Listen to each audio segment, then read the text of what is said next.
মহাসাগরের গভীরতম ও রহস্যময় স্থানগুলোর একটি হলো বেলমন্ট অ্যাবাইসাল জোন, যা সমুদ্রপৃষ্ঠের প্রায় ৬,০০০ মিটার নিচে অবস্থিত।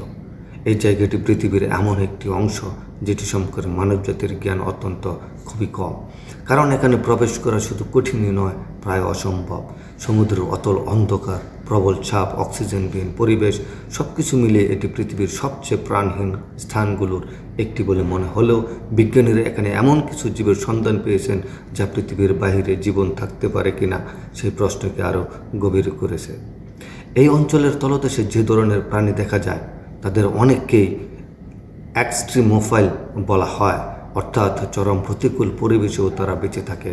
তাদের শরীরে আছে প্রাকৃতিক আলো তৈরির ক্ষমতা বা বায়োলুমিনেসেন্স। এখানে পাওয়া জীবগুলোর অনেকটাই পৃথিবীর বাকি প্রাণ জগতের সঙ্গে সম্পূর্ণ ভিন্ন। তাদের চোখ অনেক সময় থাকে না, কারণ নিচে আলো নেই। তাদের হাড় থাকে নরম, কারণ তীব্র চাপ হাড় ভেঙে ফেলতে পারে।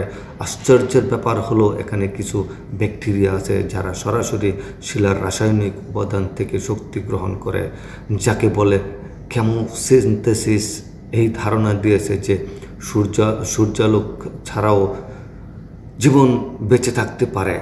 বেলমন্ট অ্যাবাইসাল জোন এর ওপর বৈশ্বিক সমুদ্র সঞ্চালন ও আবহাওয়ার উপর বড় ধরনের প্রভাব রয়েছে। সমুদ্রের গভীরে থাকা ঠান্ডা জল উপরের উষ্ণ জলের প্রবাহ নিয়ন্ত্রণ করে, ফলে এই স্থানের ভূতাত্ত্বিক কার্যকলাপ পৃথিবীর জলবায়ুর উপরও প্রভাব ফেলে।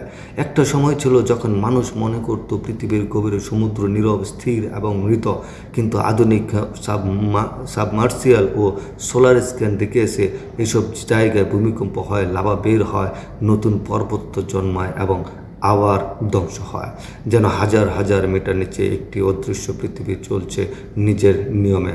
এখানে মানুষের প্রবেশ স্বাভাবিকভাবে অসম্ভব, কারণ ৬,০০০ মিটার গভীরে চাপ প্রায় ৮,০০০ PSI, যা একটি সাবমেরিনকে মুহূর্তে চূর্ণ করে ফেলার ক্ষমতা রাখে।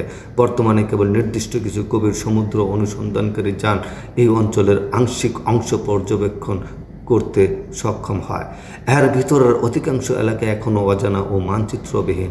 বেলমন্ট অ্যাবাইসাল জোনকে অনেক সময় পৃথিবীর শেষ অচেনা সীমান্ত বলা হয়। এখানে কি আরও অদৃশ্য প্রাণী আছে? কী ধরনের রহস্য লুকিয়ে আছে সমুদ্রের অন্ধকারে? কোনো প্রাচীন পরিবেশ কি সেখানে জমাট বেঁধে আছে? এই প্রশ্নগুলোর উত্তর এখনও অজানা রয়ে গেছে। ধন্যবাদ আজকে ভিডিও দেখার জন্য। আসসালামু আলাইকুম।